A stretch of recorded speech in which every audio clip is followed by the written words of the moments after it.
Hi there and welcome to another video where we continue to talk about anxiety.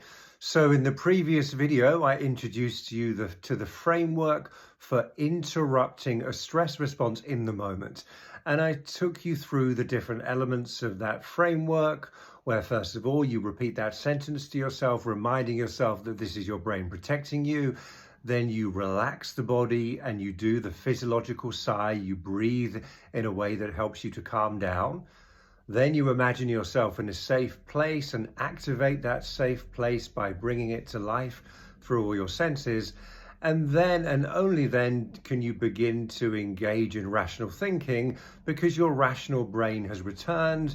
And as I mentioned before, up until that point, your rational brain has left the building. So that's the process as far as interrupting a stress response is concerned. I will go into more detail, particularly on step 4, how we re-engage that rational brain. And I'll also take you through various visualizations, particularly ones that help you to take yourself to that safe place and how you go about activating that safe place fully through your senses. So in this video, what we're going to be talking about primarily are the different practices you can adopt that help support your goal of living free from anxiety. So we have the interrupting the stress response when you're feeling stressed, and then we have the day-to-day practice, the kind of things that you do that help you to anchor yourself in this world of safety and connection and recovery, the world that we spoke about more in one of the previous videos. And I often use the analogy of an athlete. So an athlete has to train regularly in order to be prepared for competition. An athlete doesn't just turn up to a competition hoping that they'll perform.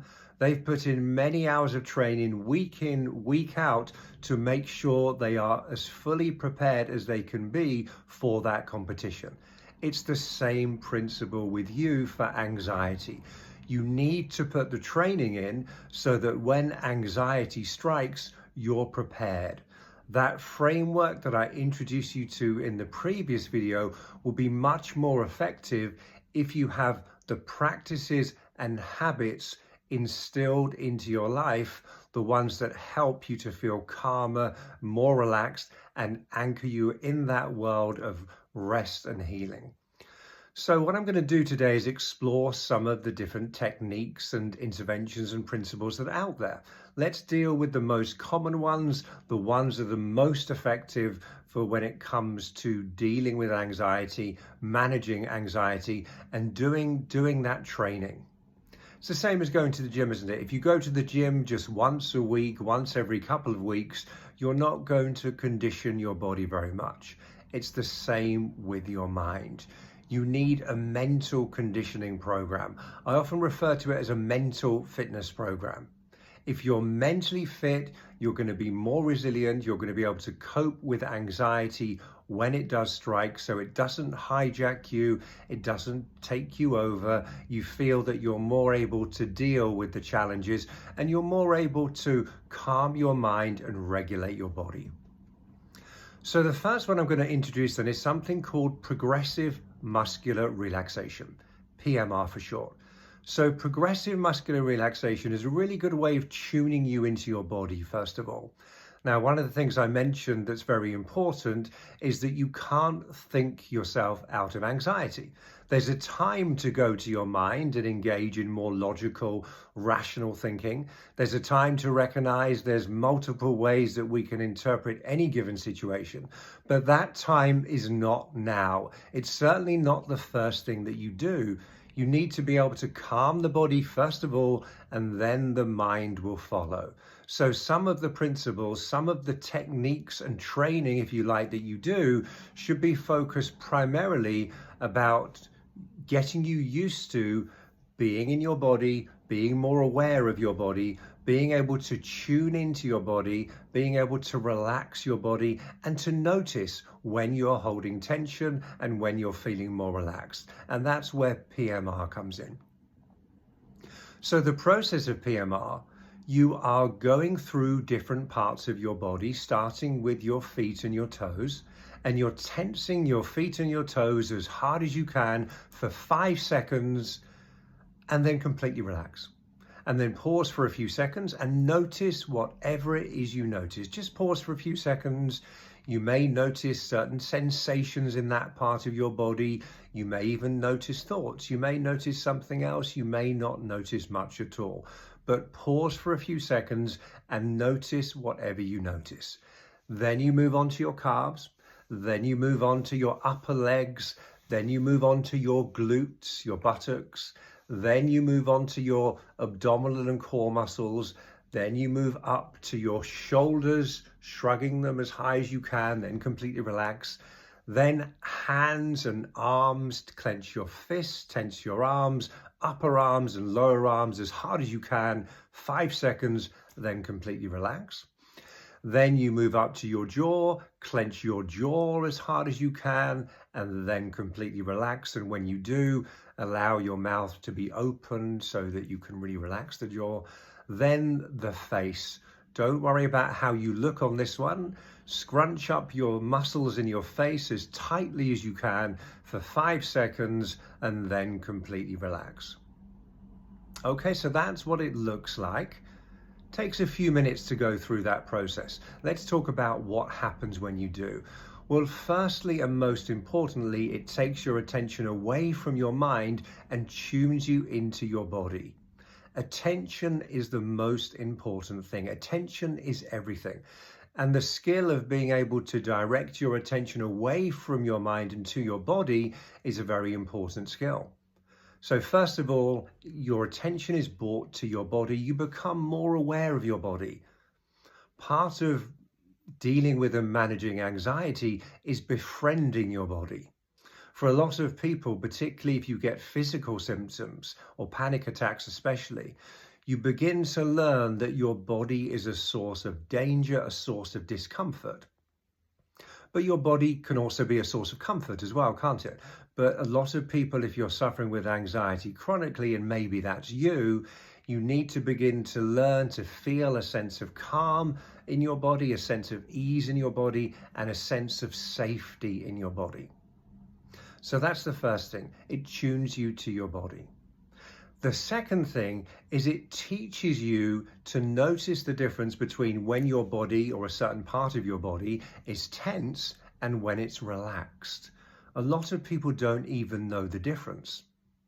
We get so used to going about in our lives holding tension in our body, often not even realizing that's the case because we're so used to being tense.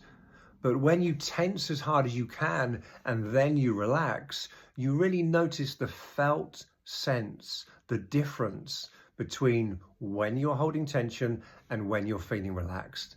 So you get used to knowing what those sensations feel like. So when you become tense during the day, you can notice that a certain part of your body has become tense. So it teaches you the difference between tense and when you're relaxed. The other thing that it does is it releases stored up tension.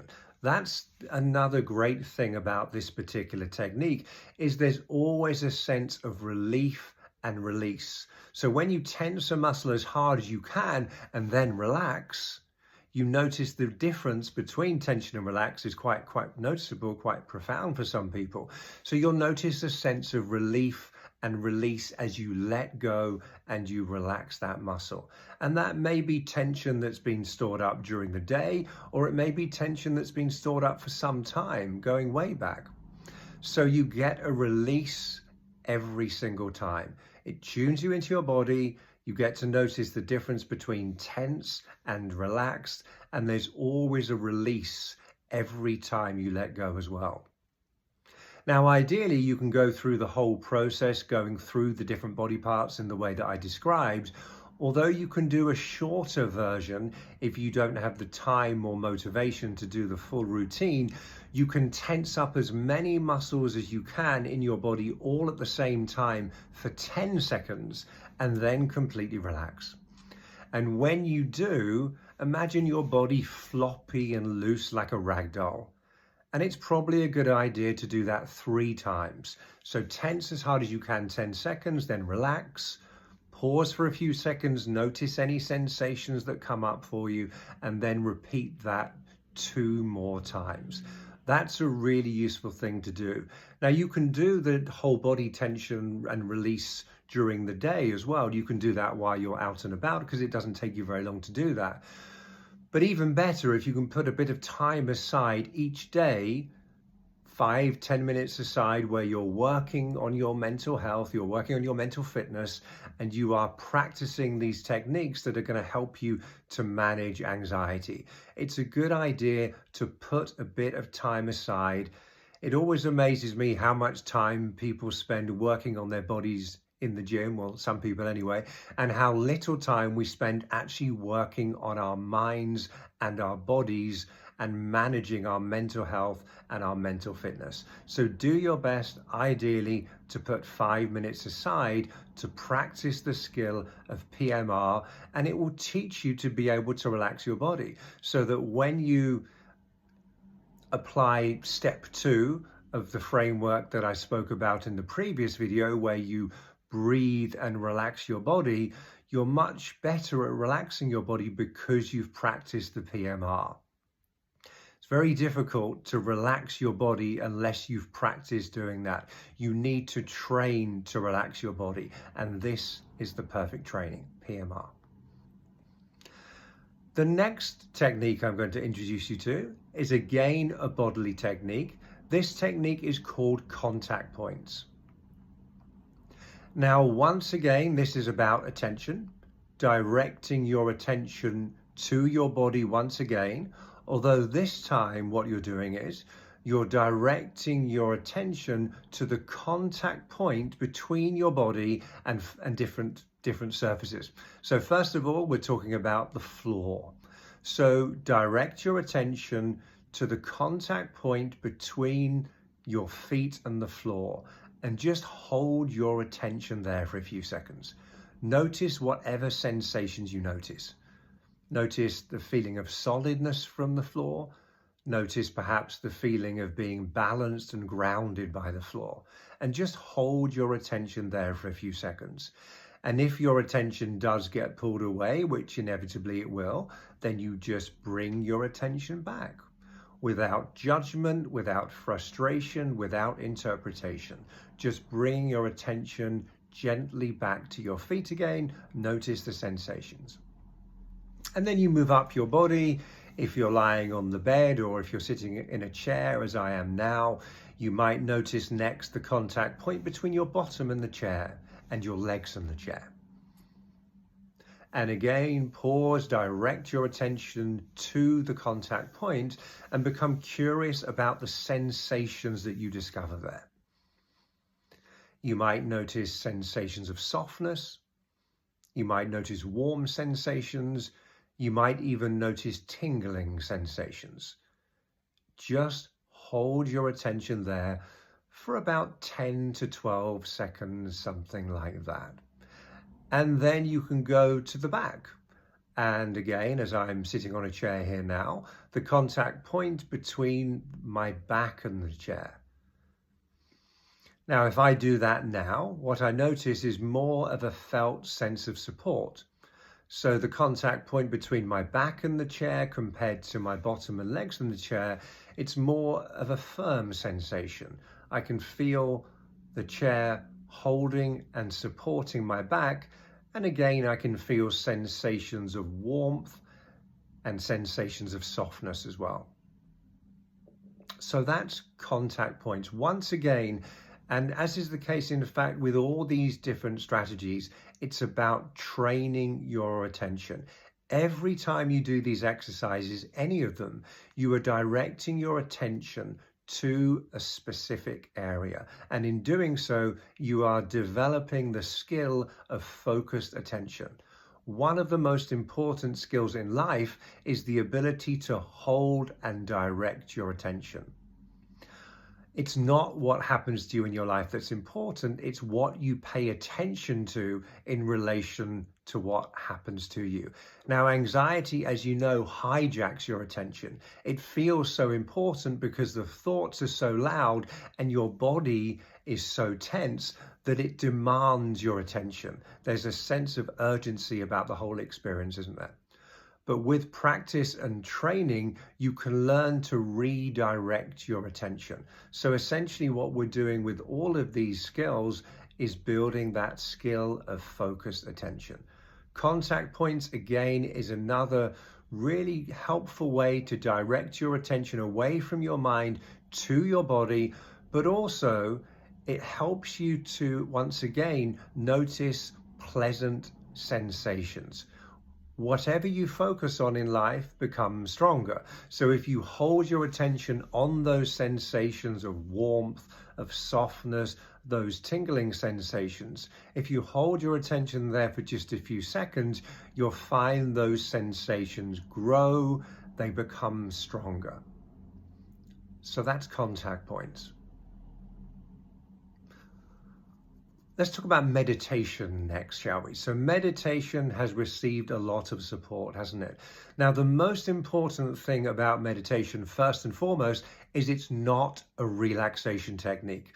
A lot of people assume that meditation is a relaxation technique. It's something that you do purely to help you to relax. Now, meditation can help you feel more relaxed, but that is not the purpose of meditation. That is not the goal of meditation. Meditation helps you to develop the skill of directing and holding your attention. With meditation, though, we're dealing with thoughts rather than bodily sensations as in the previous exercises. So with meditation, you have a focus of your attention. Usually your breath. It doesn't have to be. There are various types of meditation. You don't have to have any spiritual belief, any particular religious underpinning if that's not really your thing. It can be a purely scientific way of developing the skill of focused attention. So you can direct your attention to your breath and just notice your breath. Notice the sensations, and if at any point your mind wanders away, and it will get pulled into the world of thoughts. You notice those thoughts, and then you just simply bring your attention back to your breath. Without judgment, without interpretation, without frustration, and as many times as you need to, just keep bringing your attention back to your breath. And you'll discover with time that you'll be able to do that more effectively. You'll find the thoughts won't be so intrusive. If they do come, you'll be able to bring your attention back more easily. And after some time, you might find you simply don't get those thoughts emerge so much at all. So meditation is primarily a cognitive technique rather than more of a somatic bodily technique like the other two, but it's a very useful skill to calm your mind. It teaches you not to be hijacked by your thoughts, but instead simply to notice and observe your thoughts and then redirect your attention back to your breath. So again, it's a very useful technique, primarily cognitive, but it calms your mind by teaching you how to direct your attention, because it's the thoughts themselves that make your mind feel stressed and busy. So if you can notice the thoughts without analyzing them, without being hijacked by them, then you end up with a calmer and more still mind. And if you have a calmer and more still mind, that will then feed into your nervous system and it will guide you into the world of safety and connection. It will activate the vagus nerve, which is the nerve that is responsible for relaxation and calm in the body. The vagus nerve is very much the most important part of the parasympathetic world of rest and connection. So that's meditation. Let's go with one more, shall we? Let's talk about cold water immersion. So cold water immersion is another technique that's receiving a lot of attention at the moment. Cold water immersion is an interesting one. Have any of you tried it, I wonder? It is a bit of a shock to the system, isn't it? So I started off doing this just in cold showers, and then I progressed this into going into the sea. I'm very fortunate to live just a 10-minute walk from the sea here, and I've been doing that in the sea as well. But you can start off with cold water immersion doing this in the shower. The way that I would recommend starting is to have your nice warm shower that you normally have, and then at the end of your shower, for the last few seconds, and I mean literally to start with at least 3 to 5 seconds, turn that dial as cold as you can and tolerate it for 3 to 5 seconds and then switch it off again. Now, over time, with practice, you can add a few more seconds onto that. Let's talk about why it's beneficial and what's happening in the body when you're being immersed in cold water in this way. So first of all, as you're probably aware, or you will be aware if you try this, first of all, it's a shock to the system. It's very much a shock to the system. So initially, that means you're going to go into the world of fight or flight, and you'll get the physical symptoms of fight or flight. So your breathing will be dysregulated, you will tense up, it will probably feel highly uncomfortable to begin with. Okay, but what's interesting is what happens afterwards. So when you come out of the cold shower and you're recovering, there is then this what we call rebound effect, where your nervous system then takes you into the world of parasympathetic. Because you need to recover after that initial shock, your brain assists you in doing this. So your heart rate initially will go up, you will tense, you will feel in shock, but then afterwards, your heart rate will come down, your blood pressure will come down, you might notice tingling sensations that feel pleasant. Many clients of mine report a real palpable sense of well-being that they experience after a cold shower as well. Now, you may notice this, you may not notice this so much initially, but over time, people normally do. So there's the rebound effect, the initial shock, but then your body assists you to recover afterwards. It's the same with exercise. I'm going to go into exercise in more detail in another video, but with exercise, it's the same thing. It's an initial stress on the body, and then afterwards, as you recover, your brain assists you in that recovery process. Heart rate comes down, blood pressure comes down, muscles relax. So that's what's happening with cold water immersion. That's what happens with exercise as well. So there are many physical benefits to cold water immersion. It helps reduce inflammation, for example. It helps promote healthy nervous system function, healthy immune system function. But as far as your anxiety is concerned, one of the most important things that it does is it teaches you to tolerate distress. And that is a really important skill, because there is a point, and we will come on to this in future videos, where you need to be able to tolerate and endure discomfort. As I mentioned before, anxiety is a fact of life. It is inevitable. It is universal. So although there's skills that you can learn to be able to manage anxiety, to be able to interrupt a stress response, to be able to have different responses, different interpretations of anxiety, to have a different attitude towards anxiety, all these things are possible, but life can still be difficult. So the skill of learning and tolerating distress is very important. There's a concept in this field called the window of tolerance. Now, the window of tolerance is how much you are able to endure psychologically and physically before you feel overwhelmed, before you feel this is too much, I can't tolerate this anymore.